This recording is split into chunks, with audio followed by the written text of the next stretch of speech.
प्रकृति के रक्षक और ग्रामीण संस्कृति के संवाहक दक्षिणी राजस्थान का जनजातीय समुदाय सदियों से प्रकृति के सानिध्य में भोजन, आश्रय, दैनंदिनी जीवन की पूर्ति करता रहा है। प्रकृति की धारा के प्रभाव में पूर्ण समर्पित होकर आनंद से सरोबार रहना इनके खुशहाल जीवन का मूल मंत्र था। अंबर धरती के एकाकार होकर वर्षा के रूप में, न्योछावर प्रकृति और खेत खलिहान में, मक्का छोटे अनाज के रूप में दोनों हाथों से धन धान्य लुटाती, इठलाती कुदरत, संस्कृति और परंपराओं का सामंजस्य, प्रकृति के साथ संगीत में संवेदनाओं से ओतप्रोत लय, सुर और ताल के साथ ताल मिलाता और झूम झूम के खुशियां मनाता जनजातीय समुदाय। मानो प्रकृति और मानव उस समय एक दूसरे के पूरक और सहयोगी थे। रंगों की कूची से उकेरे हुए प्राकृतिक रंग आजादी के 75 वर्ष बाद आज की स्थितियों में धीरे धीरे फीके और बदरंग होते चले गए। जो प्रभावकारी व्यापार उन्मुख नीतियां पारित हुई, बाहरी एजेंसियों की दखलंदाजी बढ़ी और वनों के रखरखाव की जिम्मेदारी आदिवासी समुदाय की बजाय वन विभाग करने लगा। परिणाम स्वरूप प्रकृति के प्रहरी, प्राकृतिक संसाधनों के संरक्षक और पूरी तरह से आत्मनिर्भर स्वावलंबी जीवन के नेतृत्वकारी समुदाय को समय के इस दौर ने निर्भरता की ओर धकेल दिया और इस तरह से इस समुदाय की बुनियादी खुशियों तथा स्वस्थ विकास की जड़ों पर प्रहार हुआ, जिन्होंने इनके अस्तित्व की लड़ाई को बढ़ा दिया। अति दुखद स्थितियों से लड़ते, जीवन जीने की ऊहापोह करते और अपनी परंपराओं को बचाने की जुगत में लगी इस समुदाय की पीड़ा को देखकर सहसा ही ये पंक्तियां याद आ जाती है। 100 में 70 आदमी फिलहाल जब नाशाद है, 100 में 70 आदमी फिलहाल जब नाशाद है, दिल पे रख कर हाथ कहिए देश के आजाद है। स्वराज का फ्रेमवर्क बना दे कि उसकी नीतियां उस फ्रेमवर्क से होके गुजरेंगी, जिसके अंदर जो गांधी जी का मूल बात थी कि कुछ भी काम करने से पहले ये जरूर सोचे कि समाज के उस तबके को लाभ मिलता है, सबसे नीचे पायदान पे बैठे हुए व्यक्ति को लाभ मिल रहा है या नहीं मिल रहा है। तो वो हमारी हर नीतियों में अगर हो जाएगा या उसको कोई नुकसान नहीं पहुंचेगा तो अपने आप ही स्वराज स्थापित हो जाएगा। जी हाँ, आदिवासी समुदाय जिसने स्वराज के सपने को साकार करते हुए जीवन जिया है, जिनको गांधी जी और विनोबा भावे ने आत्मसात किया है। कहा गया है, अपने हकों, अपने अधिकारों को पूर्ण आत्मविश्वास और सामंजस्य पूर्ण तरीके से हासिल करना होगा। अपने हक को पाने का बीड़ा खुद ब खुद उठाना होगा। इस सोच के प्रभाव का वेग इतना तीव्र था कि 200 से भी अधिक किसानों का एक बड़ा समूह अधिकारों को लेने, संगठन की सामर्थ्य की मजबूती को पहचान दिलाने, समाज के प्रत्येक घटक का आपसी संवाद, प्रकृति के प्राणी मात्र के साथ संवाद को पुनः स्थापित करने के संकल्प के साथ था। 21 दिवसीय स्वराज संदेश संवाद पदयात्रा को सफल बनाने के लिए बांसवाड़ा में बना यह कारवां एकजुट होकर समान संकल्प के साथ जयपुर तक की 500 किलोमीटर से अधिक की पदयात्रा के दृढ़ निश्चय के साथ था। पदयात्रा को 11 सितंबर को आचार्य विनोबा भावे की जयंती के दिन से आरंभ करने और 2 अक्टूबर गांधी जयंती के दिन जयपुर पहुंचकर संपन्न करने की इच्छा शक्ति ने बल पकड़ा। विभिन्न यात्रा मार्गों से आगे बढ़ता काफिला, एक ऐसा काफिला जो बाहरी ताकतों से मुक्ति पाकर स्व का मजबूत नियंत्रण बनाने और सामाजिक और सांस्कृतिक हस्तक्षेप को सिरे से खारिज करके हर आखिरी व्यक्ति की आर्थिक स्थिति के क्रमिक सुधार के अटल निश्चय के साथ था। अपने घरों और गांवों से बाहर निकलकर एकजुट कदम ताल करते इस कारवां का हर एक कदम राह चलते हर एक मुसाफिर को समझा रहे थे कि स्वराज का बिगुल बज चुका है।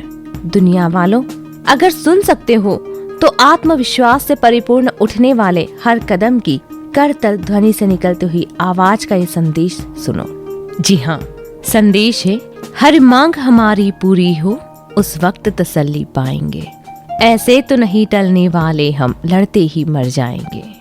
यूं हम भी किसी से कम तो नहीं, तकदीर बदल कर मानेंगे। मंजिल को पाने आए हैं, मंजिल को पाकर स्वराज यानी हमारा खुद पे राज, सरकार का हम पे नहीं राज। हमारा बीज, हमारा खाद, हमारे बच्चों का पोषण, बच्चे कुपोषित जो ज़्यादा है उनको कैसे खाद्य पोषण स्वराज से हम उसको अपने ही स्तर पर इसको सुधार कर सकते हैं।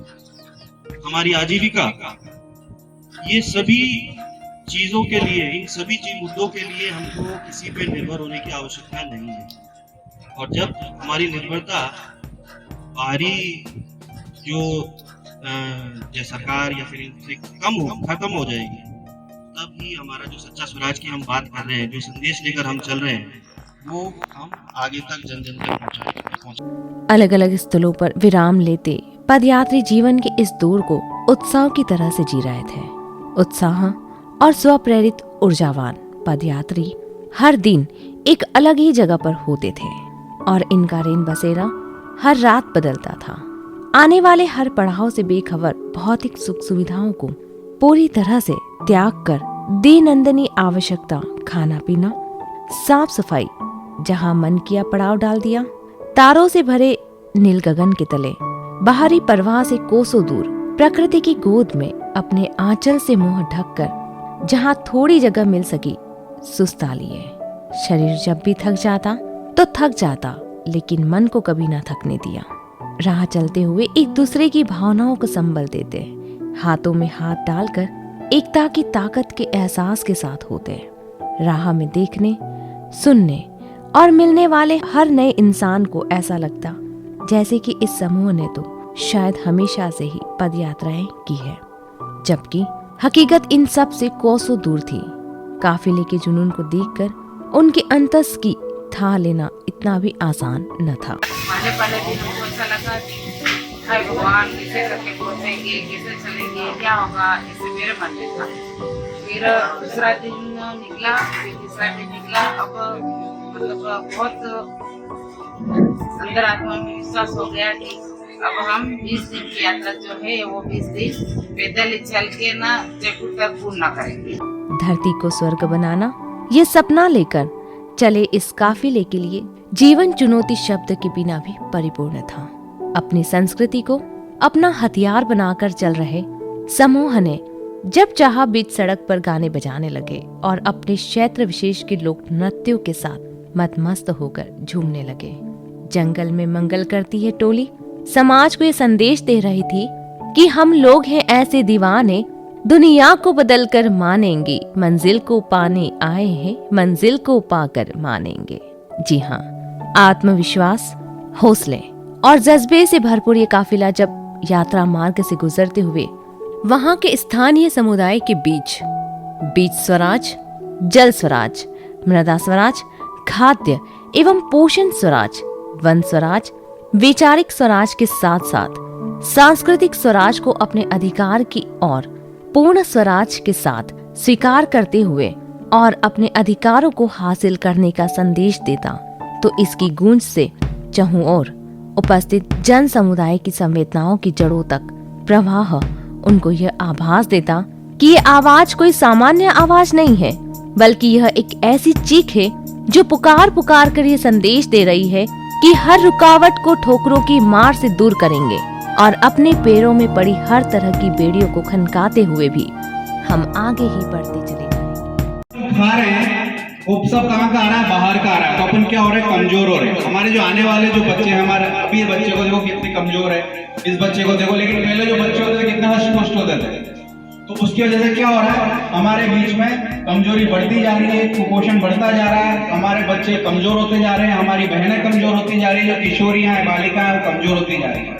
तो हम सरकार से इस यात्रा के माध्यम एक संदेश भी हम आप सब तक ये भी पहुंचा रहे हैं कि अपने को वापस से हमारे जो पुराने जो फल सब्जियां थी, जो हमारी खेती बाड़ी थी, जो हमारे बीज थे, जिनकी हम फसलें करते थे, उनको वापस से लाने की जरूरत है। अपने आत्मबल को शब्दों की दरकरार से परे धकेलते देखकर लोग जुड़ते चले गए और बड़ा होता ये कारवां अपनी धुन में और इस आह्वान के साथ कि हमारे कारवां को मंजिलों का इंतजार है। ये आंधियां, ये बिजलियों की पीठ पर सवार है, तो आ कदम मिला के चल चलेंगे एक साथ हम, अगर कहीं है स्वर्ग तो उतार ला जमीन पर। आगे ही बढ़ता चला गया। अपनी मंजिल के करीब आते आते विश्वास, भरोसा और चमकती हुई इनकी आंखें एक दूसरे को ये एहसास दिला पा रही थी कि साकार और स्वीकार करवाने के दृढ़ निश्चय के संदेश की नाद की ध्वनि समाज के हर वर्ग, सरकारी नुमाइंदों और सबको ये बता देगी कि ऐसा न समझा जाए कि किस दिन की पदयात्रा के बाद यह सफर रुक जाएगा। यह तो एक शुरुआत है, सफर अभी लंबा है दोस्तों। इस टोली का भरोसा और पूर्ण विश्वास इस तरह से सिर चढ़कर बोलता है कि लाल सूरज अब उगेगा देश के हर गांव में, लाल सूरज अब उगेगा देश के हर गांव में, अब इकट्ठे हो चले हैं लोग मेरे गांव।